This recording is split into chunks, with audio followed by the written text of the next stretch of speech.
Bonjour Nicolas Dupont-Aignan.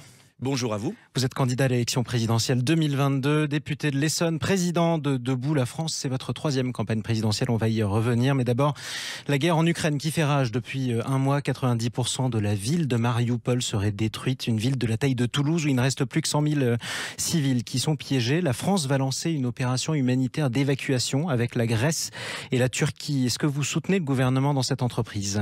Je soutiens toujours les opérations humanitaires. Simplement, je dis aux Français, on a tous un cœur, mais il faut quand même aussi qu'on ait un cerveau. Et je demande, une fois de plus, que la France retrouve son indépendance et propose un plan de paix pour la neutralité de l'Ukraine, l'autonomie du Donbass, le retrait des troupes russes et des élections impartiales surveillées par l'ONU. Parce que il va falloir combien de Mariupol pour qu'on arrive à une solution de paix? Ou alors on veut l'engrenage de la guerre? Et ce sont tous les Européens qui vont souffrir, et les Français aussi. Et qu'est-ce que peut faire la France dans ce cas-là pour pousser... La France aurait dû faire ce que Israël a fait, rester un peu plus neutre. Et ça n'a pas marché ? Mais elle n'a rien proposé, la France. Non, peut-être, mais le Premier ministre israélien a rencontré Vladimir Poutine, il n'a rien obtenu. Israël, c'est pas la France. Absolument. Et deuxièmement, la France devrait proposer ce plan de paix avec la neutralité de l'Ukraine. L'Autriche est neutre, la Finlande est neutre, la Suède est neutre. Et la Russie, que doit-elle faire alors ? Et la Russie retirer ses troupes, bien sûr, mais la Russie ne le fera que s'il y a une offensive de paix, une conférence pour la sécurité. Elle est menée par la Russie. On le sait, tout ça. Maintenant, qu'est-ce qu'on fait ? Mais on convainc peut-être Vladimir Poutine d'arrêter le bain de sang. On convainc comment ? Par des sanctions, par exemple. Mais les sanctions ne marchent pas. Pour l'instant, elles ne marchent pas, mais ça elles ne ne fait qu'un marchent mois. Absolument pas, elles se retournent contre nous. Les Occidentaux n'enverront jamais de soldats en Ukraine, tout le monde le sait. À partir de ce moment-là, la seule solution, c'est d'avoir une initiative de paix. Sauf à vouloir une troisième guerre mondiale. Mais dans ce cas-là, il faut démanteler l'Ukraine ? Il ne faut pas démanteler l'Ukraine. Il faut un statut de neutralité, ce qui aurait dû être fait avant et qui est la seule solution. Et vous verrez que malheureusement, il faudra beaucoup de victimes pour revenir à la raison. Et la raison, je préférais qu'elle arrive avant les victimes. Et l'Occident, les États-Unis et l'Union européenne souffrent sur les braises, alors que c'est pas parce que Poutine fait n'importe quoi qu'il faut nous-mêmes faire n'importe quoi. Alors vous demandez toujours le départ de la France du commandement intégré de l'OTAN. Plus que jamais.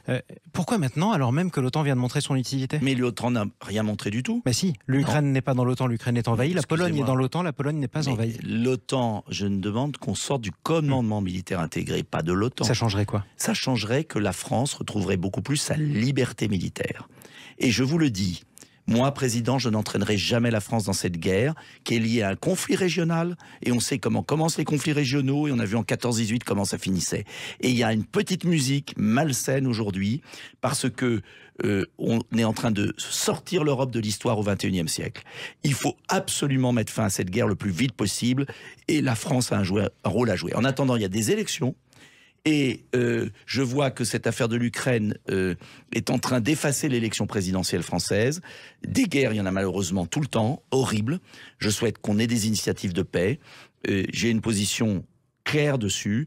Et je souhaite qu'on parle aussi des Français qui souffrent beaucoup. Justement, on va en parler du pouvoir d'achat. C'est la priorité des Français pour cette élection présidentielle, comme le révèle un de nos sondages.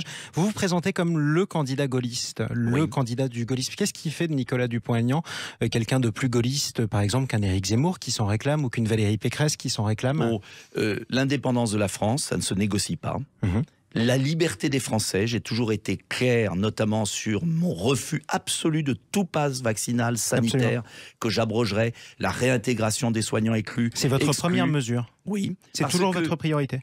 C'est la priorité, puisque si Emmanuel Macron était réélu, par malheur, les Français reviendraient à cette espèce de politique absurde au service de laboratoires pharmaceutiques. J'ajoute que le pass sanitaire est toujours en service à l'hôpital, dans les maisons de retraite, et qui n'a aucun sens puisque quelqu'un de triple vacciné peut passer la maladie. Donc j'aimerais qu'on revienne à la raison. Je veux créer un hôpital par département. Je veux relancer la médecine pour qu'elle puisse aller dans les déserts médicaux. J'ai le programme le plus chiffré, le plus complet qui soit, mais il n'y a pas de campagne. Alors je dis aux Français qui m'écoutent, comparez les programmes, ne vous laissez pas intoxiquer par la propagande médiatique incroyable en faveur d'Emmanuel Macron, un Emmanuel Macron qui ne veut pas débattre. Et je crois que notre pays doit être très vigilant et qu'il est vital d'aller voter le 10 avril. Je le disais, loin devant la crise sanitaire, loin devant même la sécurité ou l'immigration, la priorité des Français pour cette élection présidentielle, c'est le pouvoir d'achat. Le prix de l'énergie explose, le prix des pâtes augmente aussi. Qu'est-ce que fait le prochain président pour empêcher ça ? Bien, moi, ce que je ferais, en tout cas, c'est de bloquer le litre à 1,70 €. Ça, c'est pour l'essence. De taxer les super profits des compagnies pétrolières et de rétablir un impôt sur les très grandes fortunes financières pour que ceux qui se sont enrichis comme jamais pendant la crise du Covid, eh bien, redistribuent vers les Français qui souffrent. Et puis, sur les produits alimentaires, il faudra peut-être aller à un plafonnement de certains produits alimentaires, mais il faudra aussi réindexer les pensions de retraite. Je suis le seul qui est clair là-dessus.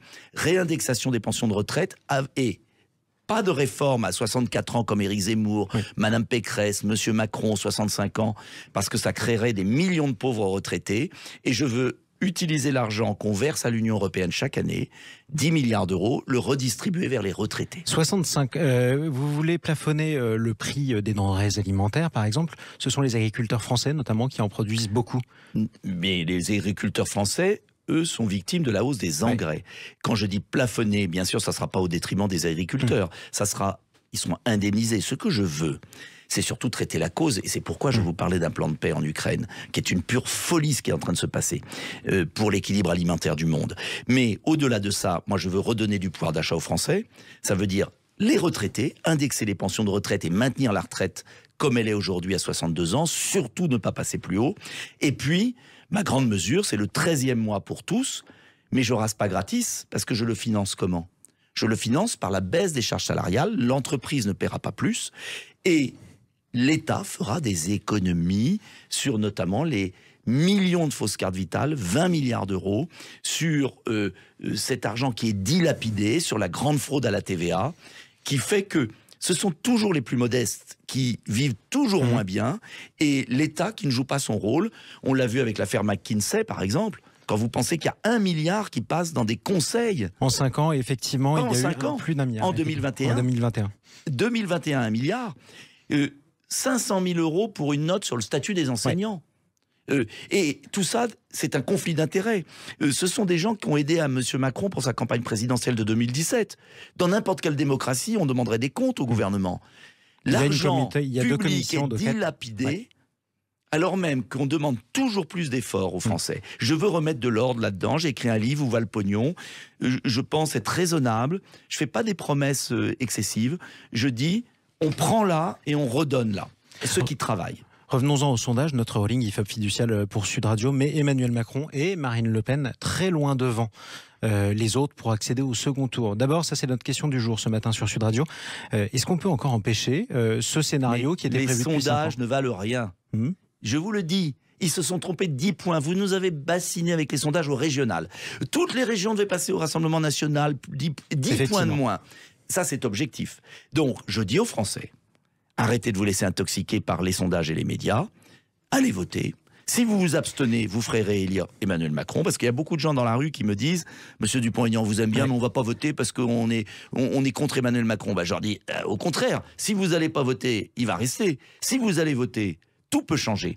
Et ces sondages seront complètement transformés. Et le soir, vous aurez sur tous les plateaux télé les sondeurs qui disent « Ah bah oui, mais on n'avait pas prévu ceci, cela. » Il n'empêche qu'ils sont serrés sur un point. Ils se sont trompés. Ils sont peut-être serrés sur un point. Vous savez qu'il y a des pays où c'est interdit de publier les sondages avant. Peut-être, mais en France, c'est autorisé. Eh bien, en France, c'est ce qui fait que les Français sont écœurés. Marine Le Pen est à 46,5% au second tour contre Emmanuel Macron. C'est un record. Vous ne savez pas si elle sera au second tour. Pour l'instant, elle est largement devant Jean-Luc Mélenchon. Mais on n'en sait rien. Est-ce que vous êtes prêt à vous allier à nouveau à Marine Le Pen, comme en 2017 ? Je refuse de faire le second tour avant le premier. Est-ce que vous aimez le foot ? Oui. Est-ce qu'on joue la finale avant les qualificatifs ? Non, mais on y pense très fort. Oui, mais vous savez jamais qui arrive arrive en finale. Ça peut jouer des tours. C'est pas pour ça que vous allez rater le pénalty. Mais vous savez jamais qui va arriver en finale. C'est le peuple qui est maître des élections. Et vous savez, cette petite musique des sondages, elle est en train de décourager les Français d'aller voter. Elle est très grave. Nous ne sommes plus dans une vraie démocratie. Nous sommes dans une oligarchie. Et je le dis aux Français, c'est peut-être la dernière élection libre qu'ils vont avoir.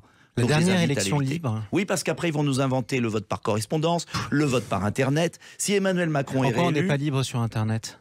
Mais parce que le vote par Internet, vous pouvez avoir quelqu'un à votre place chez oui, vous. enfin ça c'est déjà vu, par sur exemple l'influence de la Perpignan. famille, de la communauté. Oui, ça s'est vu à Perpignan, dans les bons vieux bureaux de vote, il y a une vingtaine d'années, on votait avec des bulletins de vote dans des chaussettes, c'est arrivé aussi. Eh bien, il faut contrôler les votes, mais le régime, aujourd'hui, vous avez la dernière occasion de changer de système et d'envoyer balader un système politique, médiatique, qui veut décider à la place des Français, qui décide depuis 20 ans à la place des Français. Et je dis à mes concitoyens, réveillez-vous, c'est le moment. Vous avez 15 jours, comparez les programmes, ils sont sur Internet, comparez et votez en votre âme et conscience. Ne vous laissez pas influencer. Et le message sera passé. Merci Nicolas Dupont-Aignan, candidat à l'élection présidentielle, député de l'Essonne et président de Debout la France. Merci d'être venu le dire sur Sud Radio. Merci à vous.